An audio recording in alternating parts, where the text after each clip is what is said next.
Guten Tag, my name is DMAD and welcome to another installment of Backtrack. In this episode, we are once again going back in time and back to my Colorado trip. This time, we are in the Pueblo Zoo. Before we officially begin, I just want to say I was not able to see the zoo in its entirety on this trip. Just due to COVID at the time, the park had closed down its large buildings, and thus I was not able to visit them. But with that out of the way, let's get into what was the Pueblo Zoo like back in the summer of 2020. Just like last time, I have not returned to the zoo since my first visit, so if there are any big changes, I am most likely unaware.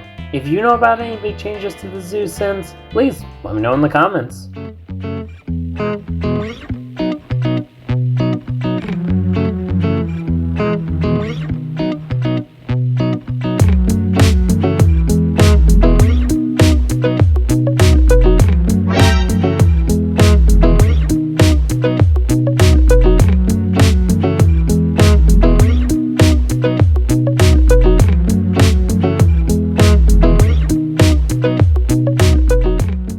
When I first entered the park, I'll admit, it was a bit slow. We took a short walk to a seemingly empty river otter habitat before coming to what I believe was their Asian mountain area. There, I saw sleeping red panda and Apollo's cat habitat. Again. After that, and passing through the Pioneer Farm, which we'll get back to later, we get to one of the highlights of the park, the Serengeti Adventure.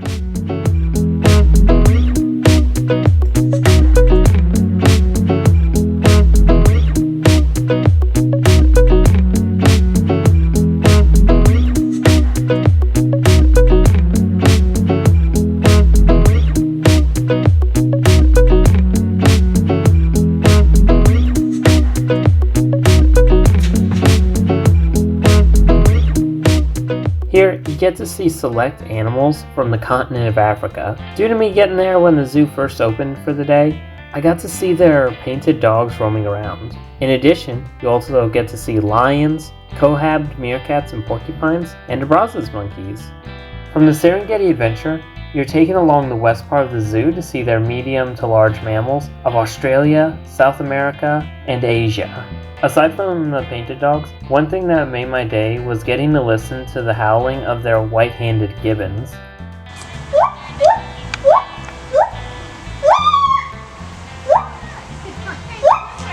Quick side note, after the gibbons, I did try and go back to the main wolf habitat to try and get some shots. Unfortunately, they were still out of sight, thus continuing my quest to get good pictures of the species.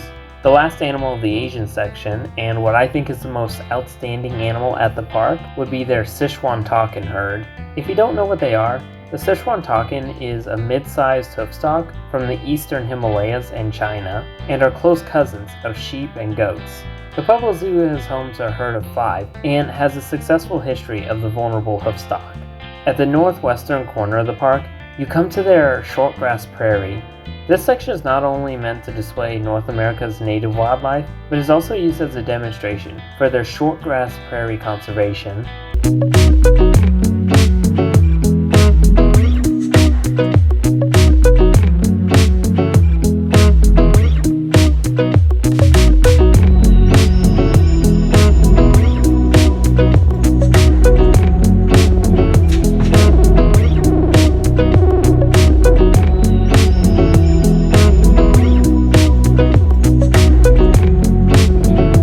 Here you see their cohabbed American bison and elk, their swift fox, as well as their honeybee hives.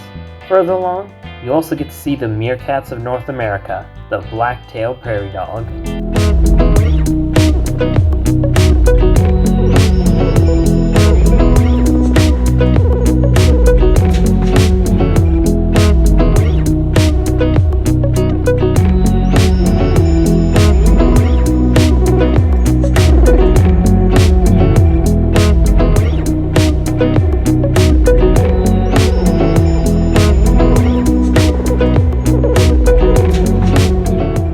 Circling back to one of the first sections of the trip, we return to the Pioneer Farm.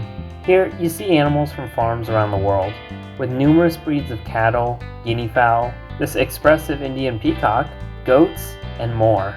I think this was a good place for kids and people who love seeing crazy mixes of domesticated animals.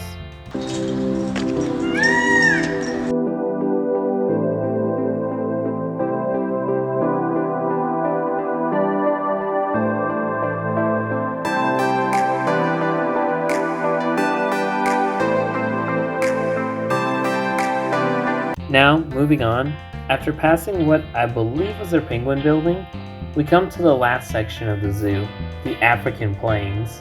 Amongst some familiar faces, such as crowned cranes, the Pueblo Zoo proudly shows their endangered species, such as Grevy's zebra, Speke's gazelle, and Cinereous vultures. If you saw a few of my previous episodes of Backtrack at the David Traylor Zoo and the Oklahoma City Zoo, you'll know they also help with the conservation of the species. However, the Pueblo Zoo was the first facility I saw these impressive birds at.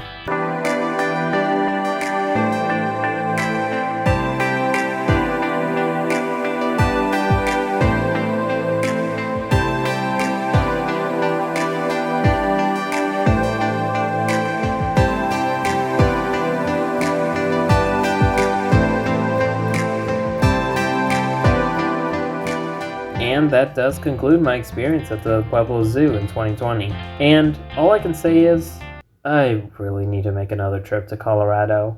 Not just to see the Shine Mountain and Pueblo Zoo, so I can experience the parks at their fullest and see all the buildings, but also to visit other facilities I've had my eyes on. But with that, I think we're done here. Do you know of any big changes to the Pueblo Zoo since the summer of 2020? Would you want to see another trip out there? Let me know in the comments.